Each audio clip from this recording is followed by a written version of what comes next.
मंत्रिपरिषद की बैठक के संबंध में आयोजित इस प्रेस कॉन्फ्रेंस में आप सबका स्वागत है। आज मात्र एक एजेंडा पर चर्चा हुई। यह एजेंडा 7 निश्चय 3 के गठन से संबंधित था। सरकार द्वारा पूरे कैबिनेट में इस पर परिचर्चा के उपरांत 7 निश्चय 3 के गठन की स्वीकृति दी गई, जो वर्ष 2025 से 30 तक के लिए लागू है। इसका मूल उद्देश्य विकास की गति को और तेज करते हुए अगले 5 वर्षों में बिहार को विकसित राज्यों की श्रेणी में लाने के लिए किया जा रहा है। इससे संबंधित अधिसूचना आज थोड़े समय में निर्गत कर दी जाएगी। मैं संक्षेप में जो मुख्य बिंदु हैं उनको आपके समक्ष रख दे रहा हूँ। विस्तृत मैं अनुरोध करूँगा कि जब अधिसूचना निकल जाएगी तो आप उससे भी देख सकते हैं। राज्य के प्रति व्यक्ति के लिए दोगुना रोजगार दोगुनी आय, पहला ये 7 निश्चय का पहला निश्चय 7 निश्चय 3 का पहला निश्चय है दोगुना रोजगार दोगुनी आय। प्रति व्यक्ति औसत आय को दोगुना करना, मुख्यमंत्री महिला रोजगार योजना के तहत सहयोग देना, 2 लाख रुपए तक की सहायता देना, रोजगारोन्मुख प्रशिक्षण देकर लाभुकों की कार्यदक्षता बढ़ाना,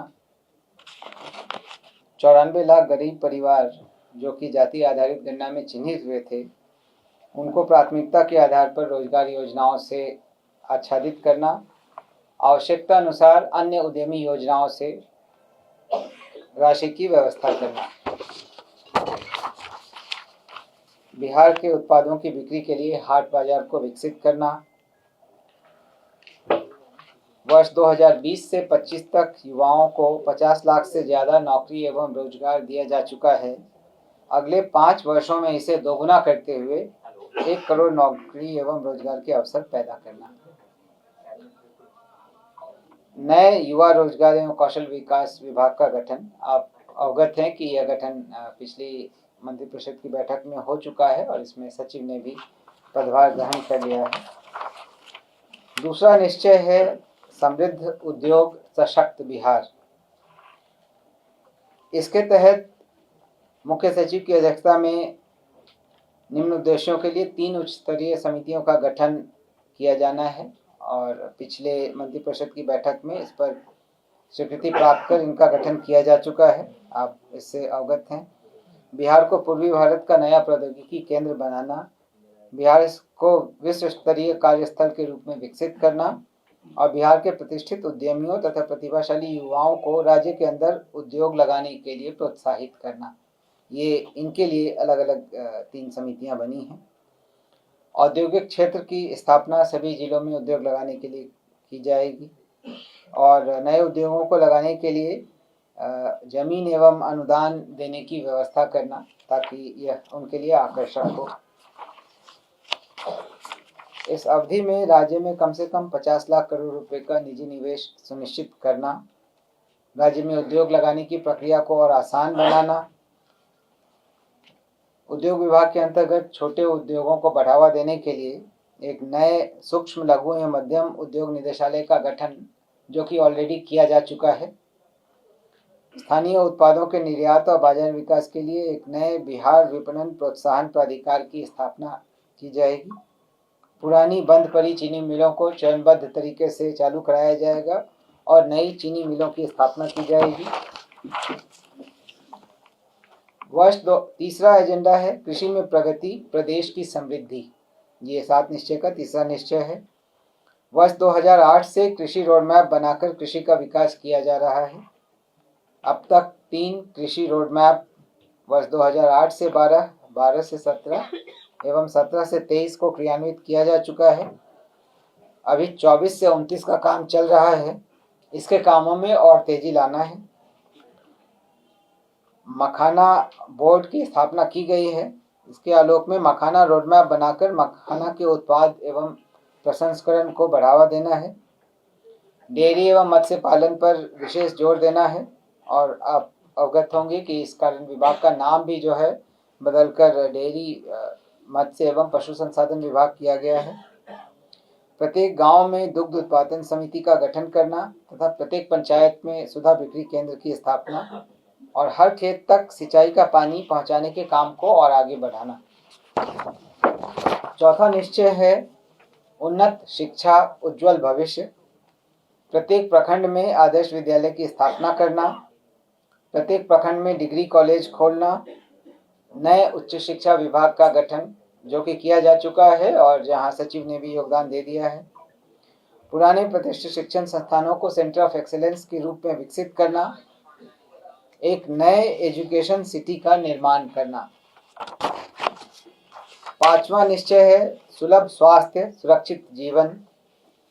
प्रखंड सामुदायिक स्वास्थ्य केंद्रों को विशिष्ट चिकित्सा केंद्र के रूप में विकसित करना, जिला अस्पतालों को अति विशिष्ट चिकित्सा केंद्र के रूप में विकसित करना, नए मेडिकल कॉलेज एवं अस्पताल में बेहतर पढ़ाई एवं इलाज के लिए लोक निजी भागीदारी को प्रोत्साहित करना, प्रतिष्ठित निजी क्षेत्र के अस्पतालों को राज्य में अस्पतालों की स्थापना के लिए प्रोत्साहित करना, दूरस्थ ग्रामीण क्षेत्रों में बेहतर चिकित्सा सुविधा के लिए चिकित्सकों को अलग से प्रोत्साहन की व्यवस्था करना और सरकारी चिकित्सकों की निजी प्रैक्टिस पर रोक लगाने के लिए नीति लाना। छठा निश्चय है मजबूत आधार, आधुनिक विस्तार। शहरी क्षेत्रों का विस्तार एवं नागरिक सुविधाओं का सुदृढ़ीकरण, शहरी क्षेत्रों में आधुनिक नागरिक सुविधाएं बढ़ाना, नए नियोजित शहरों का विकास और शहरी गरीबों के लिए सस्ते आवास की व्यवस्था करना। सुलभ संपर्कता का विस्तार, 5 नए एक्सप्रेसवे सड़कों का निर्माण करना, ग्रामीण सड़कों का चरणबद्ध तरीके से 2 लेन में चौड़ीकरण करना, सुनिश्चित बिजली एवं सौर ऊर्जा, विद्युत से जुड़ी आधारभूत संरचनाओं का सुदृढ़ीकरण करना और सभी इच्छुक लोगों के घरों की छतों पर सोलर पैनल लगाना। ऑलरेडी इस योजना का क्रियान्वयन किया जा रहा है, इसमें और गति लाई जाएगी।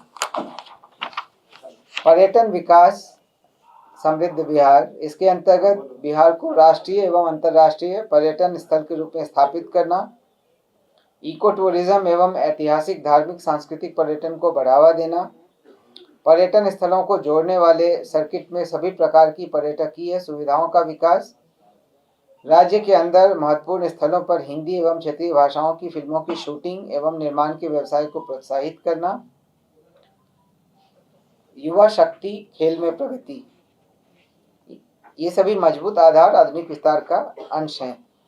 पटना में विश्व स्तरीय स्पोर्ट्स सिटी का निर्माण करना, सभी जिलों में खेलों के लिए सेंटर ऑफ एक्सीलेंस की स्थापना करना, सभी पंचायतों में खेल सुविधाओं का विकास एवं पंचायत स्पोर्ट्स क्लब को बेहतर बनाना, राज्य के प्रतिभावान खिलाड़ियों को सरकारी नौकरी देना तथा राज्य में राष्ट्रीय एवं अंतर्राष्ट्रीय खेल प्रतियोगिताओं का आयोजन करना। यह आवश्यक है कि पूर्व से जो संरचनाएं बन गई हैं उनका रखरखाव उचित हो। इसके लिए इसके तहत अगला बिंदु है अनुरक्षण एवं रखरखाव। पूर्व से निर्मित सड़क, भवन, बिजली, शहरी एवं ग्रामीण क्षेत्र की आधारभूत संरचनाओं के दीर्घकालिक प्रभावी अनुरक्षण एवं रखरखाव की व्यवस्था करना।